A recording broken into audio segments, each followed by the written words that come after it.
சங்கீதம் 96:6, சங்கீதம் 115:1. சங்கீதம் 96:6 வாசிங்க. மகிமையும் கனமும் அவர் சமூகத்தில் இருக்கிறது. ஆமென். மறுபடியும் வாசிங்க. மகிமையும் கனமும் அவர் சமூகத்தில் இருக்கிறது. இந்த இடத்துல வந்து நீ நிச்சயமா எழுந்து பிரகாசிக்கணும். உன் கிரியை வெளிப்படுத்தணும். நீ வெளிச்சத்தின் பிள்ளையா இருக்கணும்.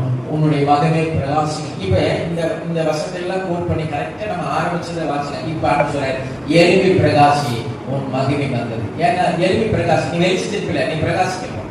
நீ பீஸ் போன பல்ப் இல்ல. சுவிட்ச போட்டா டக்குன்னு என்ன வரணும்? என்ன வரணும்? வெளிச்சம் வரணும். வெளிச்சமே வரல. ஏன் அந்த லைட்ல வர மாட்டேங்குது? கழட்டி பாரு, பீஸ் போய் கிடக்கு. எலும்பி பிரகாசி, கர்த்தருடைய மகிமை உன் மேல வந்துருச்சு. நீ பிரகாசிக்கக்கூடிய பிள்ளை. உன் பிரகாசம் இருள் இருக்கிற ஜனங்களை வெளிச்சத்துல கொண்டு வரணும். இல்லையா? லைட் போட்டீங்கன்னா சாயந்தர நேரம் பூச்சிகளா வருதுல, அது போல ஜனங்க வரணும். எழுந்து பிரகாசி. கர்த்தருடைய மகிமை உண்மை வந்தது. கர்த்தருடைய மகிமை உண்மையில் காணப்படும். பிரகாசி திரியை வெளிப்படுத்து. அதுதான் நம்ம பிரகாசிக்கிறோம். நம்ம எல்லாரும் எழுந்திருப்போமா? மகிமை மகிமை